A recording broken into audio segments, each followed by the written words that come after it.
Today on the Wade Yard, I'm still at the Whiskey River Trading Company up in Iron River, Wisconsin. I am with Rooster. Hey guys. And Rooster is Brandon's dad. Yep. And he works for Council Tool. So there's all kind of like an axe family thing going on. A little bit. Keep it in the family. Right. How long? So you sell the new axes, he sells the old axes. Yep. We got it covered. So you got it all covered. How long have you been with Council Tool? I started with them in 2015 as a contract designer, and then took a full-time job in 2018. I work remotely in central Missouri, but the plant's in southeastern North Carolina. North Carolina, that's what I thought, yeah. Yep. So do you go to the plant often? I try to get there about 3 times a year to work with other designers there and just, build the culture, connect with the boss and that kind of stuff. And then, so I'm planning to probably go back sometime this spring. And then how many people are employed by the company as a whole? So we got about 50 employees. Front office is kind of small, 3 or 4 managers and such. And we're in business since 1886. 1886. Yeah. So how many years is that? 140 this year. Yeah. Celebrating 140th. Now, speaking of celebrating 140th, there's also a celebration happening here in this country. You guys are doing something special for that. I heard. I got a rumor. Yes, sir. So 250 years in the United States, and we are celebrating by doing what we call Liberty Axes. So we mark our axes with a date code to let us know when that axe was made, not only for ourselves, but obviously for end users so they know how old the axe is. But for the year 26 that we put on it, instead we're putting actually a flag. I think that's one. Yep. So we are putting American flag that is cool. on the axe as opposed to the 26. And this is only for certain models that are forged in 2026. So if it's forged in 27, it won't have a flag. So it's only for this year that we're doing it. So pretty much everybody needs one of those. Yep. And the cool thing is that a lot of people don't know this, but this particular tool, not this brand, but that axe, basically helped settle the United States. Right, it built America. It built America, it really did. Not everybody thinks just chopping the trees down. They don't realize that axes and tools that are axe cutting tools literally made lumber. Right. Hand-hewn lumber and all the stuff for the beams. And so a lot of people don't know that, but this is where it happened. Right. And it came over from Europe, obviously, but then we developed our own heads and styles and handles, and it's been going for a very long time. Axe has been around for a long time. Yeah. And we're proud to be one of the last remaining axe manufacturers in the United States. Yeah, there's only a few, right? Right. So we're carrying on the tradition and making sure that everyone's got the ability to access our products. Sure. Well, what else do you got here? I see you got some other things. This is obviously all your product, your Council Tool, and you guys don't sell direct, you were telling me. No, we don't. No. So Whiskey River, they're a dealer. Yeah, Whiskey River is a dealer for our limited models. And some of those models include, like I just showed you, this is actually the boys axe. Yep. So that's about a 24/8. This is a 28-inch handle. It's a 2 1/4 pound head. It's 1060 steel. It's a really good limbing axe. It's technically a small felling axe. Yeah, it's good for driving wedge size axe. Yep, and then you can drive bucking wedges, felling wedges on smaller trees. It's balanced, so you got more control that way. And and this year it's got that flag on it. Very cool. And then another one is, this is what's called the Flying Fox. So it's a woodsman's hatchet. It's about just under 1 3/4 on a 16-inch handle. And it makes a good camp tool. Right, so this is an axe like somebody would have for backpacking or camping or for putting in tent stakes, chopping some firewood, that kind of all around, just a good axe to have. Yep, and it's got a hardened pole, so you don't have to worry about damaging it when use it as a hammer. Stakes. Yep. And, so what are the numbers on the back here? Oh, so that shows the quarter and the year it was made. Got it. Cool. So if it's got 4 dots, it's the first quarter. If it's 3 dots, it's the second. So we remove a dot every time in the die as it's trying to replace one. So it goes 4, it's 3, 2, 1. counterintuitive. 4, 3, 2, 1. Right. So the 26, you're not going to see a 26 on the flag. You're only going to see the flags. Very cool. And then we've got, this is our 3 1/2 pound classic jersey, which makes a very good limbing axe, bucking axe. You can drive wedges with it. You can split some wood with it, but technically, since it's a felling axe, it's got a thinner blade for more chopping. for cutting. Yeah, Right. yeah. Right. But for some, for some wood, you can get through it if you want to split with it. Mm-hmm. And it comes on this comes on a 32-inch curved handle. Mm-hmm. It's the only axe that we have a curved 32-inch curve for. What about your higher end heads? What are those called again? Oh, they're called velvet cuts. Mm-hmm. And actually, we are discontinuing the velvet cut line. Really? Right. So if you want one, you better get one now. Yeah, if you want one, find a dealer who's got one. And the reason being is that we make over 130 some products at the plant, and when sales numbers drop in certain models, it's hard for us to justify doing another forge run if they're just going to sit around for a long time. Sure. And so we have to kind of cull our product line once in a while to make room for things that are really popular. Right, because you can only produce so much of a particular item, so you got to keep people working. Right. So and you don't want stock sitting there unsold. Right. Yeah. And then this one that you and I have talked about before, this is our 7-pound, it's called Old Number 7, a 7-pound splitting maul. This has got the axe eye, and it's got a little bit of a concave cheek, but it still has a little bit of a high center line, and it's a game changer. The one thing that people don't realize on this is it's got a little bit of a tapered pole to it. So if you get a split started and opened up, instead of trying to stick the blade back into that crack and finish it and possibly get that blade in the ground or stuck in your stump, you flip it over, and now that taper pole can blow apart your pre-split round. Right, and if you're splitting what I call Satanwood elm. Right. And Yeah, because the strings. Yep. It's terrible, yeah. And you drive it down in there, and if you bury your head into it, you could pound it through if you had to, because that does happen sometimes. Yep. So, if you hit a real bad knot and you get stuck in there, you can pound it through, because you get that space there, so you're nice and wide there. Yeah. And that too, because once you start to split, now the wood is only grabbing here. Right. It's less friction. there's less friction, right? Yeah. Especially if you get an old style head. I've got one that's all mushroomed on the end from hitting it, so it's grabbing as it's going down. Right. And then too, if you had a splitting wedge, you can drive your splitting wedge, and then once the splitting wedge is below the surface, because it's tapered, now you can get in there and drive that splitting wedge even further. Sure. Whereas if you have a larger pole on our splitter, Right. you can't get past the surface of your round if your splitter's buried. Right. And some of the other tools that you guys make aren't necessarily firewood related, but I was looking at their website. You guys should check it out. You guys make a lot of firefighting equipment, shovels and rakes and specialty items and stuff. You look at it like, what is this for? But then you read the description, like, oh, that makes sense. Right. So, like, what kind of things? I mean, you make pry pull. You got everything. Sure. So, two different categories: wildland firefighting, and we've been making wildland firefighting tools we've been making a council rake for almost 100 years.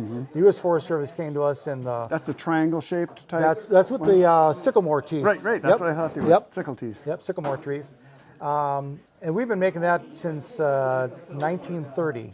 Really? In fact, there's some places that can count. They talk about it and they call it a council rake, even if somebody else makes it. It's kind of like a skill saw. Kleenex. Right? Exactly. It's not a tissue. Exactly. It's a Kleenex. Yep. So we do the McLeod, the combi tool or combination tool, which is like an old school entrenching tool on a longer handle. Right. And then we do a Rhino tool, which is our shovel. That's a shovel bent bent. 90. Yep.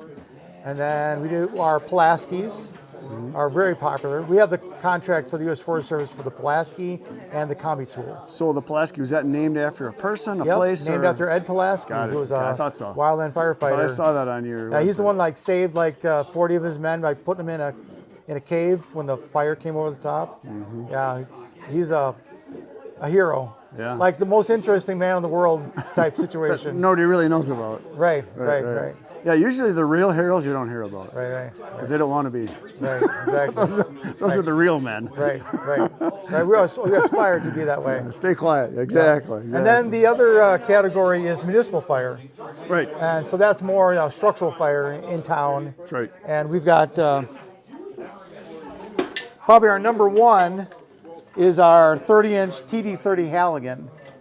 And So how does this work? yep. So this is basically for forcible entry, for basically breaking into a building through a door to gain access, so that so a truckman, firefighter, will break the door down or open the door while the engine guys are getting their hose lines ready to go in. Sure. So a truckman will open the door, and then he'll start searching that building, because you want to start searching for people before you start throwing water on it. Sure.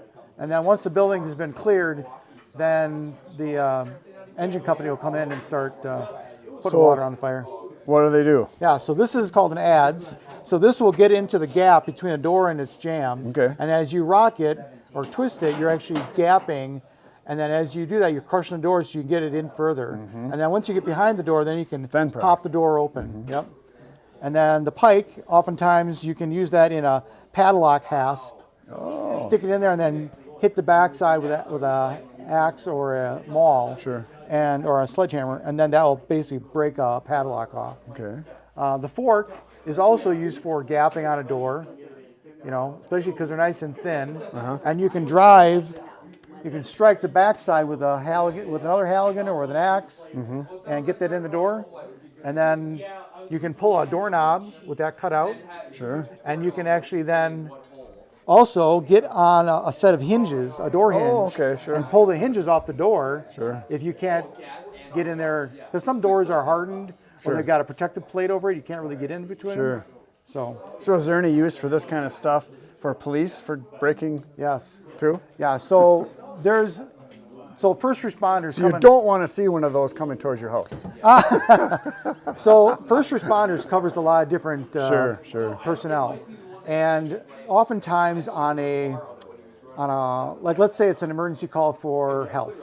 Okay, Sure. somebody pressed their button, Fell and or can't get up. they can't fall and can't get up, but they can't get to the door to unlock the door. Right. Okay, well, in a squad car is often on patrol and will get to that house first. Most municipalities will wait for the fire department to then gain access to the door, but those are minutes, because Right. once that call comes in, unless it's a dedicated full-time department, if it's a volunteer department, they got to wait for the guys to get to the department to then get in the truck and go. Right. Whereas if a police officer has this as a first responder, he's able to get access to the building sooner and then render aid. Yeah, and gaining minutes is everything. Right. It's literally a lot of times they have a couple. Right. Right. Exactly. Yeah. So it's a lifesaver. Right. That's what that is. Yeah. And then another layer of this is, ever since Uvalde happened in Texas, we're seeing a lot more police and sheriff's departments deciding to carry our tools so that they can gain access to a building on an active shooter. On lockdown. Right.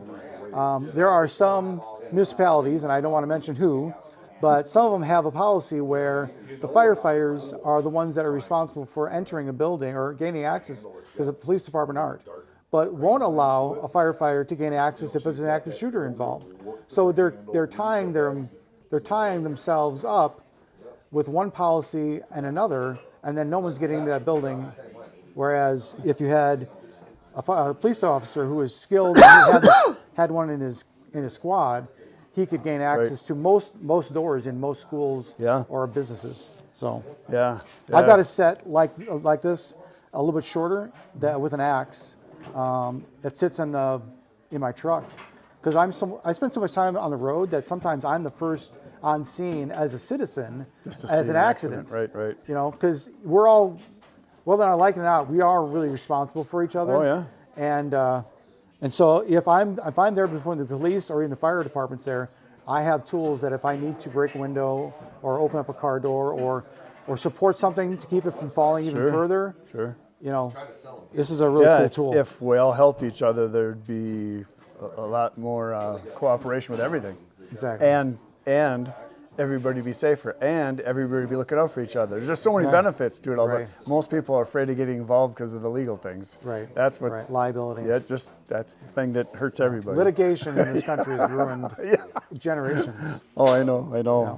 Or it's And not, so- or people, it's not my responsibility. It's like, well, yeah, it is. Right. It might be your mom in there or your daughter. right. You don't know. Right. That's the way I look at it. Right. Somebody's mom, somebody's daughter. And I've been the victim on the side of the road, and I've appreciated people coming to my aid, because when you think you're in trouble or you think you may die, that as soon as that thought catches your mind, you're starting over. Seriously, you're starting over. And there's a bunch of angels that show up that are wearing badges and are nurses on the way to work kind of thing. That'll stop and help. Absolutely. So, now, granted, Brandon doesn't have a lot of firefighting tools here, but we do make forcible entry flathead axe that's got a mirroring slot that then basically this fits on the bottom side of the blade. So now you've got basically a set of irons that are compact, so you can keep them in the truck, or they're a personal set, and they will take that to the door, break them apart, and then use the axe and the Halligan to gain access. So anything on the website, your website, they would be able to buy through him. Yeah, sure. He could get it. Yeah. Doesn't mean he's going to have it in stock, but he could get it. True. Or he would defer you to one of the dealers that he works with. Sure. Yeah, very cool.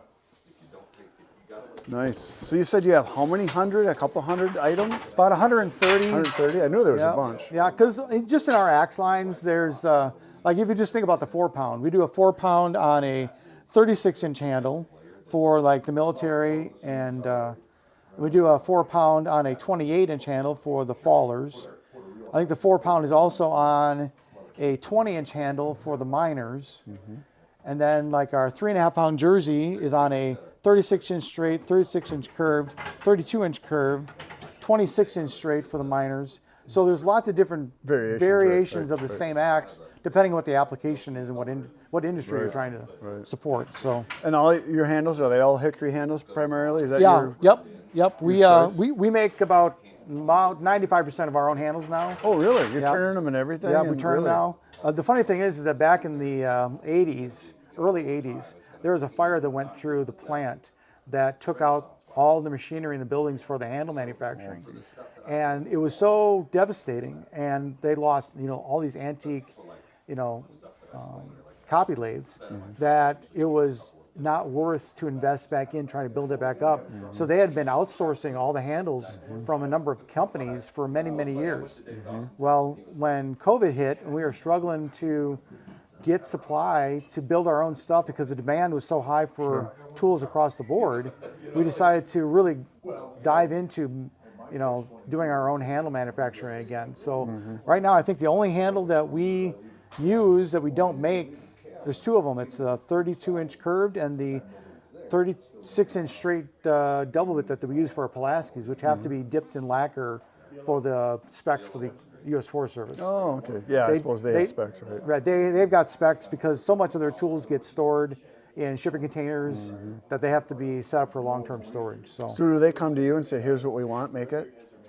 Sort of. They put it out for basically bid contract. Sure. And then if we feel that we can do it, like right now we have the contract for the Pulaski and the combi tool right now. Got it. And I think that's coming up for renewal in about 2 years. So when those 2 years come up, they'll put it out for bid again, and we'll give them a price. And they have a specs, which is typically the same spec from year to year to year. They don't change it much. In fact, they haven't changed it probably in decades, 50 years. Right.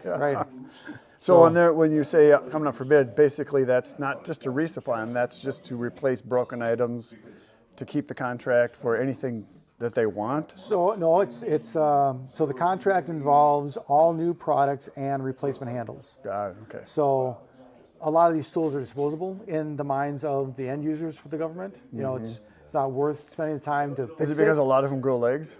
Who knows? Where's my phone? Who knows?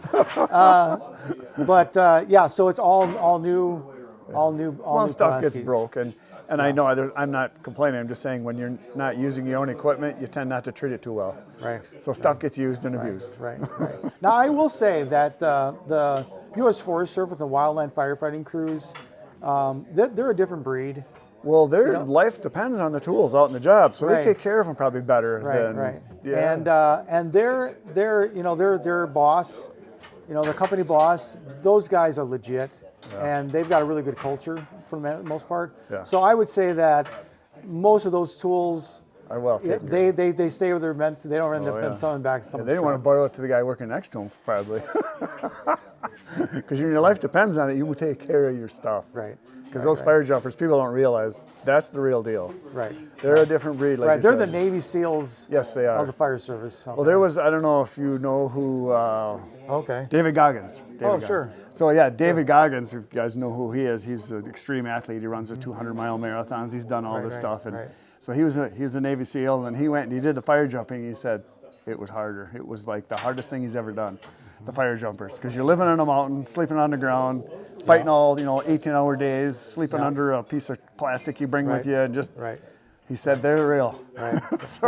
And that's a difference. So there's hot shots, which are the main crews, and then there's smoke jumpers. Yeah, smoke Those jumpers. are right.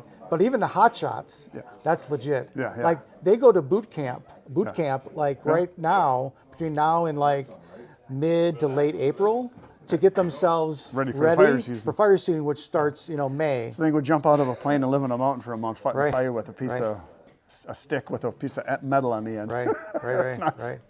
Yeah, they're real guys. Yeah, we really appreciate those, our fire communities, both the wildland and the municipal. Oh, yeah.